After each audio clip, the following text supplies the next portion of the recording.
Are you sick and tired of wearing a mask like this? Yeah, I am too.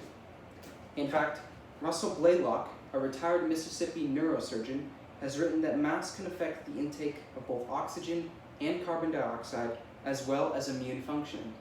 This from the Philadelphia Times. Now, I'm not saying that masks are inherently bad or that they are not an effective deterrent against the further spread of COVID-19 or even the spread of mass hysteria and mass fear in the public in our nation, the United States, or in the publics of other nations across the globe.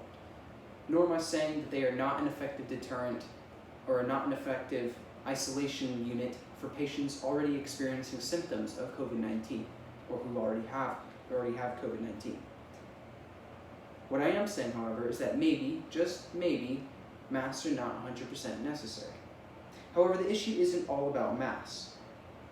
It's more so about the COVID-19 death rates being portrayed by the media agencies and news organizations such as CNN and Fox News, and even our government, whether those numbers are true or not, whether they are exaggerated or whether they're accurate. So, how deadly is coronavirus? How deadly is it portrayed to be in the United States? Are the numbers exaggerated? And if so, how is that being done? And what happens to the average American individual if those numbers are in fact being exaggerated? So what are the current statistics? The news is constantly giving us reminders on the deadliness of the disease. It's constantly telling us to stay 6 feet apart, to wear our mask at all times, or as much as we can. It's constantly telling us that we cannot join with our friends and go out and be more than 10 to 12 people. It's telling us that we can't go back to school, we can't go back to work, we can't go to funerals, we can't go to churches. The CDC, according to the CDC, the numbers of cases currently stands at 3.48 million. Again, that's cases. And deaths at 136,938. So about 137,000 deaths in the United States alone due to coronavirus. These are the numbers being portrayed and portrayed by the government of the United States and echoed by news agencies and organizations across the country. So why do the numbers seem exaggerated then? The main question being asked, especially in lieu of the protests, the recent protests these past couple weeks due to Black Lives Matter and their affiliates, is whether the disease is as deadly as we thought it was originally, or whether all those people not wearing masks and not going out with protective gear, gathering in their thousands, are not actually getting the disease, or the transference rate is just so low, or even the death rate is so low. According to Fox News, quote, those who died with COVID-19, again that's with COVID-19, have been included in the count with those who died of COVID-19. Now this means that people with pneumonia, or even a common flu, who have COVID-19 running in their bloodstream, or have some sort of symptoms of it, can be claimed or deemed as a COVID-19 case, or even if they die, a COVID-19 death. This is typically being done by private practitioners and even mainstream hospitals around our nation because of the state and federal funds, grants, that are being provided to these hospitals for housing COVID-19 patients. This is typically why they report so many COVID-19 deaths.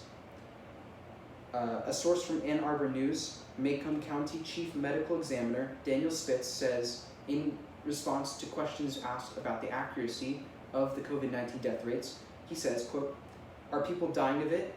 Absolutely. Are people dying of other things and coronavirus is maybe getting credit? Yeah, probably.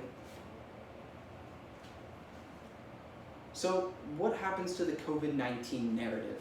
What happens to the American individual if these numbers are actually being exaggerated, or if they're just being unfairly recorded? Well, first off, the numbers are no doubt questionable. It's impossible to look at someone who has pneumonia and who had possibly 10 to 12 weeks left of living and claim that it was a COVID-19 death just because they had COVID-19. So what does this mean for the average American?